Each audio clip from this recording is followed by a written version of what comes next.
தான் இருக்குது. அல்லேலூயா. எந்தெந்த விஷயத்தை கொண்டு பிசாசு உங்களை தோற்கடிக்கிறானோ அந்த விஷயமே உங்க ஜெயத்துக்கு ஆயுதமாய் மாறும். நீங்க பிசாசை பார்த்து ஒரே ஒரு வார்த்தை தான் சொன்னேன். ஒருவேளை நீங்க அவிசுவாசம் உள்ளவர்களா இருந்தீங்கன்னா நீங்க ஆவியானவர் சொல்லுவார் இந்த விஷயம் நடக்கும் சொல்லுவார். உள்ள உங்களுக்குள்ள என்ன சொல்லுவோம், பிசாசு என்ன சொல்லுவான், இது நடக்காது சொல்லுவோம். இது ரெண்டும் போராட்டமாவே இருக்கும். புரியுதுங்களா நான் சொல்றது? அப்ப நீங்க என்ன சொல்லணும், பாசிட்டிவ் எதுவோ அந்த பக்கம் திரும்பணும். நீங்க ஹல்லேலூயா அந்த பக்கம் திரும்பி என் தேவன் நிச்சயமா இதை செய்வார். ஹல்லேலூயா. சூழ்நிலைகளையே மாற்றக்கூடிய வல்லமை உள்ள தேவன். ஹல்லேலூயா.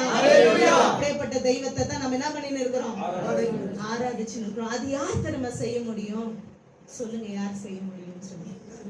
ஆவியானவர் செய்யணும். ஹல்லேலூயா. அந்த பெந்தேகோஸ்தே நாள்னு சொல்லி இன்றைக்கு உலகம் முழுவதுமாய் அந்த பெந்தேகோஸ்தே நாளை நம்ம கொண்டாடி கொண்டிருக்கிறோம் எல்லா திருச்சபைகளும். ஹல்லேலூயா. முதல் முறையாக, அதாவது பழைய ஏற்பாட்டுல ஆவியானவர் வந்து போனார். ஹல்லேலூயா. கிரியை நடப்பித்து போனார். ஆனா புதிய ஏற்பாடு வரும்போது இயேசு கிறிஸ்து வந்து அவர் மரிச்சு பரமேறின பிறகு நான் போய் 10 நாள் ஆயிட்ட பிறகு ஒரு தேற்றலவாளனை உங்களுக்கு என்ன பண்றேன், நான் அனுப்புறேன்னு சொன்னாரு. நம்ம வர செய்தியில நம்ம அதை பார்ப்போம். இப்போ உங்களுக்கு சும்மா ஒரு இன்ட்ரோடக்ஷன் மாதிரி நான் அதை சொல்றேன். ஹல்லேலூயா.